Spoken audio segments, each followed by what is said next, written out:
Good morning, good morning, good morning, everybody. Hope you've got your thinking caps on today. Hope you had a good night's sleep. We're starting a new day, and this day is about Northern Canada. The next stop on our North American adventure is Canada. We will travel across Baffin Bay to Baffin Island, Nunavut, and visit the two other territories in northern Canada. But first, let's get a quick look at the whole country of Canada. Canada is the second largest nation in the world, second only to Russia.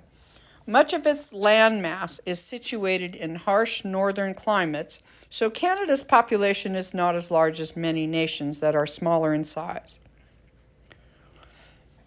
Canada has two official languages, English and French, as well as many indigenous languages.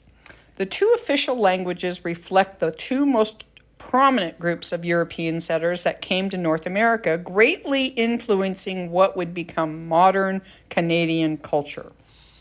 English is the predominant language spoken across the country, with the exception of Quebec, which is primarily a French-speaking province.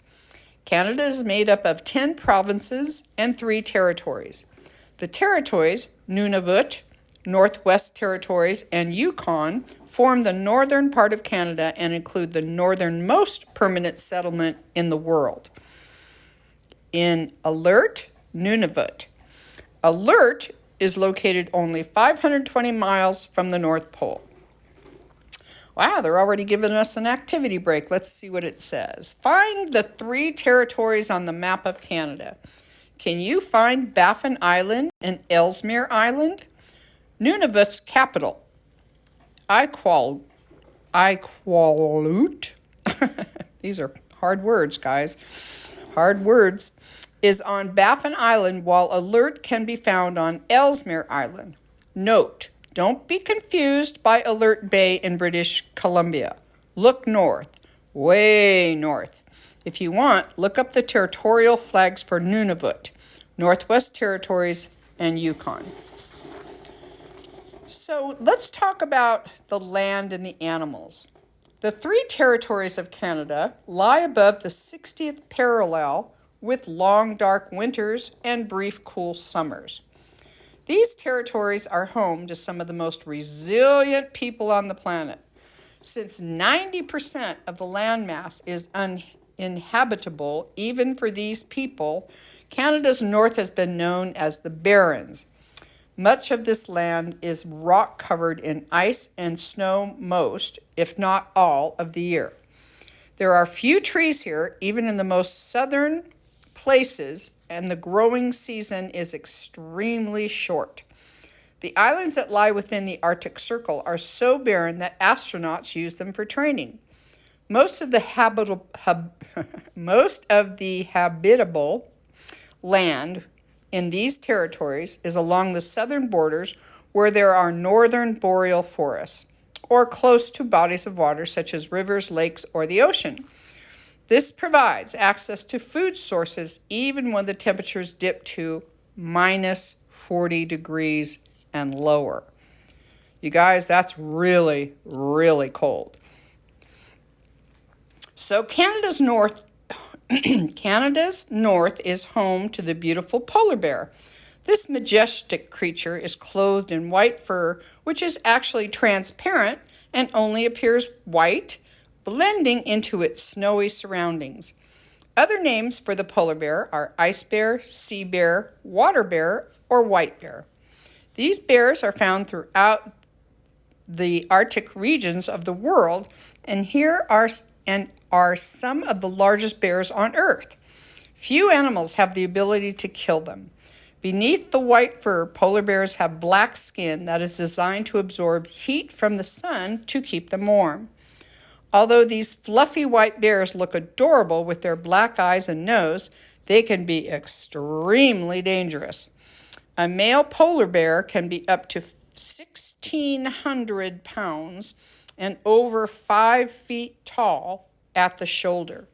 They have huge paws with long, sharp claws and are completely carnivorous, which means they eat meat. They are known for traveling long distances in search of their preferred food source, seals. Polar bears are excellent swimmers and have been known to catch and kill their dinner in the water, even killing beluga whales on occasion. Polar bear mothers give birth during the winter in a den of ice and snow, usually to 2 cubs. The cubs stay with their mother for 2 years, and the mother is fiercely protective of the cubs to make sure that they have the best chance of survival. Polar bears can live to be 30 years old in the wild. Well, that's interesting. The Northwest Territories and Northern Alberta hold the largest national park in Canada, Wood Buffalo National Park. This park has the largest free-roaming herd of bison, which are buffalo, with approximately 5,000 of North America's largest land mammal roaming the whole landscape. This park provides a habitat for many animals that live in the northern boreal forest.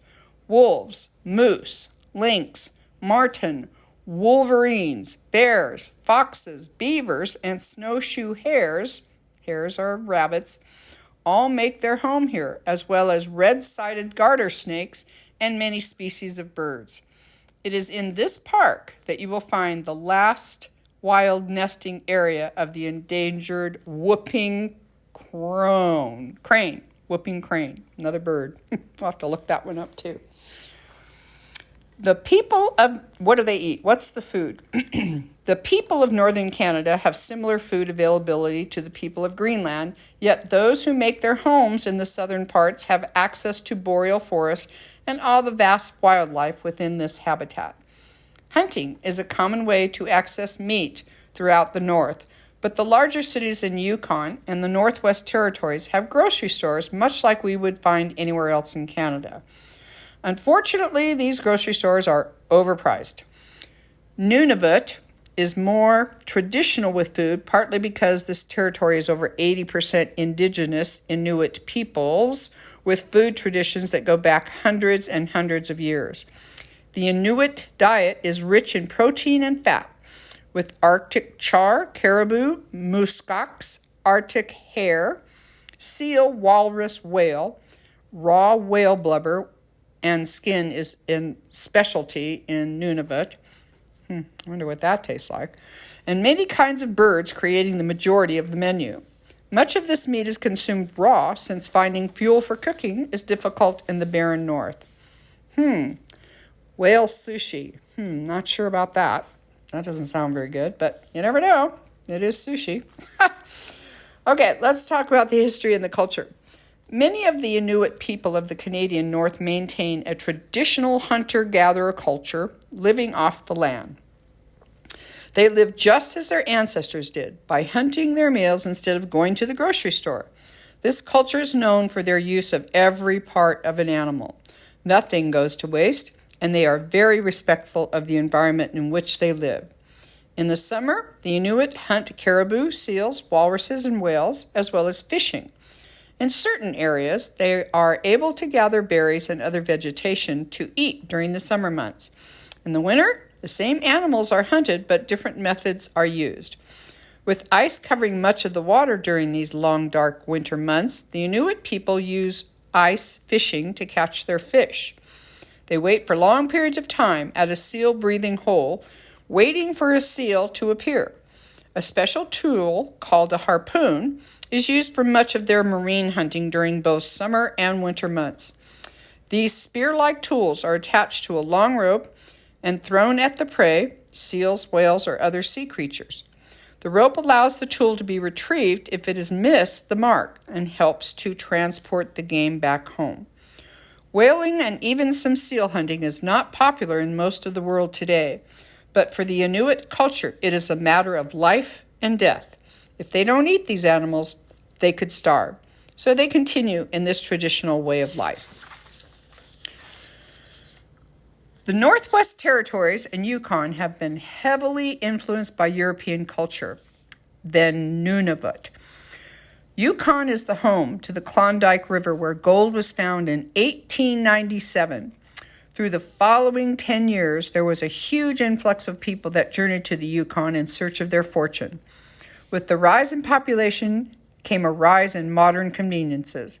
But once the gold rush fizzled out, it looked like the Yukon would fade back into obscurity.